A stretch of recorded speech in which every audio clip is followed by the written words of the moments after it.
Alhamdulillah, hari ini pertemuan kedua ya.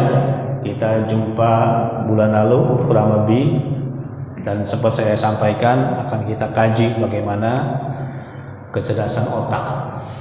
Saya sendiri di Pakistan dulu belajar 5 tahun nggak pakai beginian ya, nggak pakai handphone, nggak pakai laptop, nggak pakai komputer. Udah tinggalkan saja. Sementara dengan berkembangnya ilmu pengetahuan, berkembangnya pemahaman, boleh menggunakan teknologi dalam rangka berdakwah. Boleh Bu ya? Boleh pakai ini Bu ya? Takut bid'ah, sesat, jadi nggak boleh itu. Nabi pun menggunakan alam untuk berdakwah. Nabi menggunakan ranting, kemudian menggoyang dengan ranting tersebut, menggoyang-goyang daun di pohon. Kemudian daunnya jatuh, Nabi tanya, kenapa kamu tidak tanya saya berbuat begini? Maka sahabat bertanya, kenapa ya Rasul engkau berbuat seperti itu? Nabi menjawab, sholat 5 waktu yang kamu amalkan setiap hari menggugurkan dosa seperti daun-daun jatuh dari pohonnya. Nabi mengajarkan dialog, kemudian memberikan simbol, memberikan media ya, pakai ranting, daun, pohon, tanah, menggunakan media. Salah satu guru saya katakan, seandainya zaman Nabi ada laptop dan infocus, mungkin Nabi pun pakai laptop dan infocus. Jadi boleh Pak ya? Nabi menggunakan tombak, bikin garis. Jadi banyak 20 lebih metode pengajaran Nabi. Buat sarjana pendidikan, buat master pendidikan ya kan, ada 20 metode bagaimana Nabi berdakwah dengan masyarakatnya. Alhamdulillah, kita mengerucut kembali ke ilmu Al-Quran. Saya backgroundnya pun ekonomi Islam. Sebelum masuk ke situ, ada hal penting yang ingin saya sampaikan kepada Bapak Ibu semua ya. Dengan ngomong, alhamdulillah bisa paham dengan kekuatan saya, tapi dengan bantuan media seperti ini bisa akan melihat lebih mendetail. Ternyata kemampuan masyarakat, kemampuan jemaah berbeda-beda. Ada yang kekuatannya di audio, dia nggak perlu ngelihat, tapi dengerin jago. Ada yang kalau dengerin matanya nggak buka, melotot, ngantuk. Tapi kalau lihat seperti ini bisa juga. Ada yang perlu fokus, ada yang perlu dibantu. Nah, kita akan kaji. Di Al-Quran banyak ayat tentang otak. Afala ta'qilun, afala tatafakkarun, afala yatadabbarun. Apa kalian tak memikirkan? Apa kamu tak mau merenungkan? Apakah kamu tak mau menggunakan akal ya? Berkali-kali gunakan akal, otak. Bahasa kasarnya kalau sudah marah, otak lu kemana? Itu kalau kata orang Betawi kan, kemana otaknya? Nggak pakai otak. Nah memang kita menggunakan otak. Dari seluruh jasad tubuh kita ternyata ya, setelah hati yang paling mahal adalah otak kita. Subhanallah, ada survei, ada namanya festival otak dalam museum, maka diperlihatkan otak Jerman, ada luka-luka sedikit, oh bagus katanya, banyak dipakai.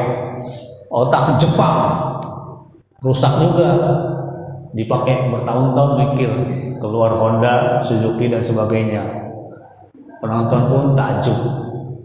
Yang ketiga, mari kita tampilkan otak Indonesia. Ternyata masih bersih. Kenapa? Nggak dipakai. Ya, nggak dipakai mikir otak Indonesia katanya ya, dibandingkan orang luar sana. Padahal potensi yang luar biasa. Saya pun pakai tanjak Melayu ini bukan sembarang pakai, bukan tanjak sembarang tanjak. Ternyata ada 70 kerajaan Melayu. Berapa Pak? 70 kerajaan Melayu. Dari Siak Indragiri sampai Thailand, Patani, sampai Malaysia, sampai Brunei. Itu dulu kerajaan Melayu. Menguasai sistem, menguasai keuangan, menguasai perdagangan, ya, Hang Tuah, kemudian tokoh-tokoh Melayu itu gagah perkasa, jago berkelahi, jago berdagang, jago berdebat, tetapi sopan santun. Ini luar biasa. Ya, justru mesti bangkit nih para pemuda. Jangan sampai udah nggak ada ilmu, nggak bisa berkelahi, nggak bisa bertarung, terus jiwanya jiwa kerdil, pengemis, udah bodoh, tak ada ilmu, jiwanya pengemis, indah adopiti. Nah, kan bahaya, ya. Ini bahaya, Pak. Harus dibangkitkan pemuda-pemuda Melayu, harus siap bertempur. Sekarang bukan lagi dengan fisik pertempurannya, tapi dengan akal, dengan kecerdasan, dengan dialog. Kemudian kemampuan perdagangan, menguasai selat-selat, menguasai pantai-pantai. Itu kakek nenek moyang kita semua, Masya Allah. Ya, bahkan nyumbang ke negara sekian juta golden, itu luar biasa. Maka pemuda Melayu jangan kalah, pemuda Melayu jangan malas, pemuda Melayu jangan bodoh, pemuda Melayu jangan miskin. Takbir, harus semangat nih pemuda-pemuda Melayu. Kalau tidak tinggal nunggu sembelih. Saya bukan orang Melayu, orang Banten. Cuman alhamdulillah dapat jodoh orang Melayu. Tapi kakek nenek keturunan Cina, ya, maka agak putih-putih sipit ini orangnya. Tapi jiwa saya Ahlus Sunnah wal Jamaah, ya. Bapak yang bilang rahmat Allah Subhanahu Wa Taala, kenyataan sekarang banyak sarjana yang nganggur, betul nggak? Ya, hampir 1 juta S1 nganggur, kuliah bertahun-tahun, skripsi mati-matian, ujung-ujungnya ngojek. Betul Pak? Ya, bahkan S2 pernah kita daftar. Emang lu di mana kuliah? Saya S2 Pak Ustaz. Masya Allah, S2 ngojek. Halal sih, halal, cuman kan sayang nggak dipakai otaknya, cuma sekedar kerja fisik, buka aplikasi, nganter barang, nganter orang, sayang. Bahkan Menteri Ketenagakerjaan, 63% orang Indonesia bekerja tidak sesuai dengan jurusannya. Kuliah jurusan peternakan IPB, kerjanya di bank, banyak. Nyambung nggak? Ternak, kuliahnya ternak ikan, kerja di bank ternak apa? Ternak duit, ya kan? Tapi nggak nyambung. Sarjana geologi ITB, marketing properti. Mungkin sebagian kita pun nggak nyambung dengan kerjaannya. Saya pun sama, S1-nya akuntansi, tapi kemana yang lalu biarlah berlalu, kita akan bahas. Kalau kita naik angkot salah jurusan, udah jalan jauh baru sadar, oh tersesat kita, tersalah kita. Dan seorang sarjana perlu waktu sampai umur 32 tahun, itu 5 kali pindah kerja, pindah kantor. S1 umur 21 atau 22, kemudian marketing sana, staf sana, honorer sekian tahun, ya kan? Kemudian kerja sana sekian tahun, umur 32 kerja apa lagi ya? Nah, gitu. Ini fakta. Sehingga apa? Nabi sabdakan, kalau suatu hal dipegang bukan oleh ahlinya, maka tunggu kehancurannya. Sarjana nganggur membuat orang tidak punya penghasilan, sehingga orang tua gimana ya? Aduh, kuliah capek-capek, kuliah lama-lama kok nganggur sih, gitu. Di Riau termasuk provinsi paling banyak pengangguran level sarjana. Ya, setiap tahun 30.000 sarjana di provinsi Riau. UIN 10.000, UIN 6.000, Unilak ribuan. Setiap tahun ribuan, mencapai 30.000 sarjana di Riau. Yang daftar PNS cuma berapa? 300 orang setiap tahun. Lulusannya 30.000, masuk kerja cuma 300. Sisanya kemana? Nganggur. Udah sarjana, selamat. Dapat wisuda, selamat. Menjadi pengangguran. Biasa sarjana 1-2 tahun nganggur. Sarjananya banyak, lapangan kerja sedikit. Nah, salah satunya adalah i'malu ala makanatikum. Beramal sesuai dengan potensi terbaik. Kalau kita kerja asal-asalan, kalau kita karyawan asal-asalan, kalau kita bisnis asal-asalan, hasilnya pun adalah asal-asalan, ya. Dalam kitab Fadhailul Khamsah dikisahkan ada 3 pendeta Yahudi jumpa dengan Umar bin Khattab, bertanya suatu hal. Kalau kamu bisa jawab pertanyaan kami akan masuk Islam. Tapi kalau kamu nggak bisa menjawab pertanyaan kami, Islam agama yang salah, nabimu bukan nabi yang benar. Ini pertanyaan jebakan nih. Kalau kamu bisa jawab, saya akan masuk Islam. Tapi kalau tidak, berarti Islam nggak benar, nabimu nabi palsu. Nah, ini bahaya. Umar bisa menjawab ketika itu. Cuman ada orang yang lebih ahli. Siapa dia? Ali bin Abi Thalib. Dipanggil Ali bin Abi Thalib berhadapan dengan pendeta-pendeta Yahudi. Di sini kita lihat yang bukan pakarnya mundur. Yang pakarnya maju. Tuh, sahabat ngajari. Ngomong tuh sesuai potensi, bicara sesuai keilmuan. Kita sekarang tukang bakso, tukang somai, ngobrol di warung kopi, ngomongin politik dari pagi sampai sore. Banyak Bu ya? Nah, tukang las sama tukang bubur ngomong di warung kopi tentang politik sampai sore. Besok malamnya terus berhari-hari. Hasilnya apa? Nggak ada gitu. Nah, Umar mengajarkan tentang ilmu, saya mundur. Ali bin Abi Thalib yang paham maju berhadapan dengan 3 pendeta Yahudi. 1, tinggi pertanyaannya. 2, terus dijawab sama Ali bin Abi Thalib. Yang ke-6 tentang Ashabul Kahfi. Ali jago, dijawab takluk, akhirnya masuk Islam luar biasa. Ya, buat orang Syiah menyalahkan Umar.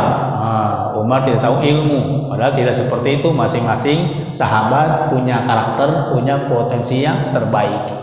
Seperti apa Abu Bakar, seperti apa Umar, seperti apa Utsman, seperti apa Ali.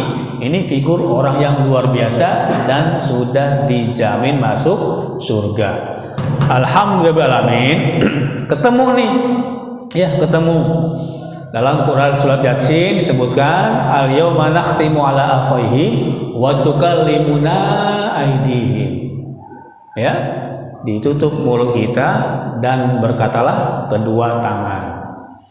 Lengan, telapak tangan, wabil khusus jari-jari tangan. Nanti akan berkata jari-jari tangan di sini.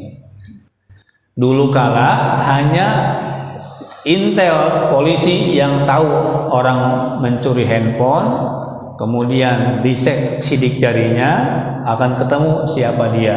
Zaman sekarang di-scan sidik jarinya, ketemu di mana potensi otak yang dominannya. Ini termasuk tafsir bil ilm, tafsir dengan ilmu pengetahuan. Nah, saya akan kenalkan. Pertama, alaisa dzakaru kal unsa.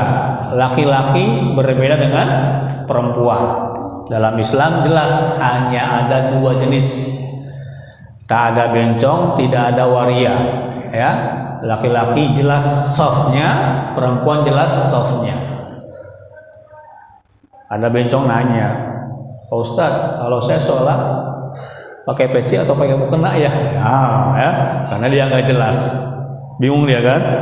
Saya laki-laki, cuman kok jiwa saya perempuan ya. Jadi kalau saya sholat pakai peci atau pakai mukena, saya bentak aja, pakai peci lah, masa kau Tuhan bohongi gitu. Ini harus jelas zaman sekarang. Dan bahayanya makanan, minuman, tontonan, termasuk undang-undang hari ini, waspada ya.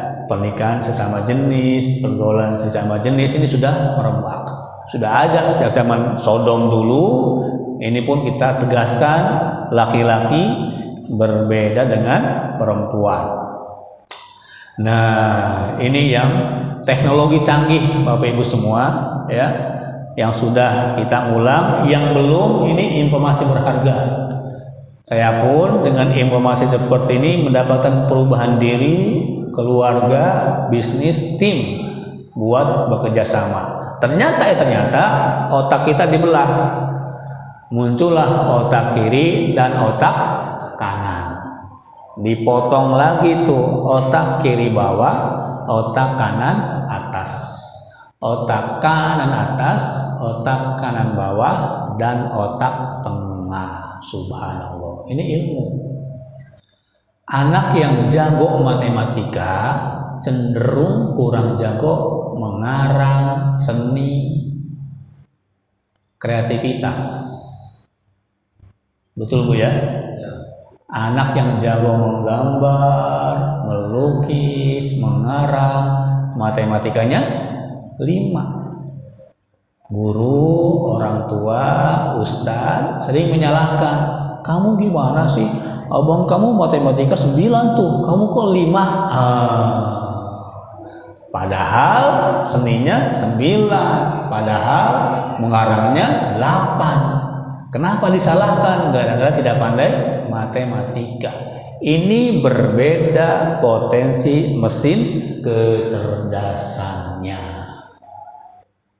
Nah, kita bertahun-tahun ya tersesat di nantarang, tersesat di tempat yang terang, padahal luar biasa. Anak yang jago basket, voli, olahraga, berkelahi dibilang nakal, padahal belum tentu nakal. Dia seperti itu, hanya saja pendidikannya salah jurusan. Saya punya saudara 3 semester fakultas ekonomi, ikut ibunya yang sarjana ekonomi. Silahkan, bapaknya ngalah, bapaknya sarjana hukum. Dilepas 3 semester, 1, 2 bagus, semester 3 sudah nggak betah kuliah. Akhirnya karena sudah nggak betah kuliah, mah mundurlah. Kenapa? Nggak mau fakultas ekonomi. Kenapa? Mau pindah saja. Bapaknya dukung. Tuh, kata bapak juga, jangan fakultas ekonomi, fakultas hukum saja. Dalam rangka kepada bapak, pindah si anak ini 3 semester fakultas ekonomi, pindah ke fakultas hukum. Semester 1, 2 lancar. Semester 3 galau lagi dia, kayaknya nggak pas nih fakultas hukum. Akhirnya keluar dari kampusnya, nganggur. Ibunya nyesel, bapaknya nyesel. Aduh, 3 semester ekonomi nggak cocok, 3 semester hukum nggak cocok. Berapa semester? 6 semester coba-coba. 6 semester coba-coba, 3 tahun. Anak suruh kuliah jurusan yang coba-coba. Akhirnya nganggur di rumah. Nganggur berbulan-berbulan, cepet kuliah lagi lah. Gak usah ikut bapak, gak usah ikut ibu, silahkan pilih jurusan kamu yang kamu sukai. Malu Pak, kenapa? Teman saya sudah semester 7, saya baru kuliah lagi semester 1. Semakin tertekan ya. Temunya sudah semester 7, udah mau nyusun skripsi, dia baru ngelamar lagi semester 1. Aduh, akhirnya nganggur di rumah, ngoprek-ngoprek handphone, laptop. Ternyata bagus, desainnya bagus, kemudian kreativitasnya bagus. Nah, setelah dicek otak kanan atas intuitif, nah di situ jagonya. Seandainya udah tahu ini alat, ini teknologi, maka dia akan hemat ongkos 6 semester, hemat ongkos 3 tahun, hemat biaya ya selama 3 tahun untuk mengetahui potensi yang terbaiknya. Inilah manfaatnya mesin kecerdasan.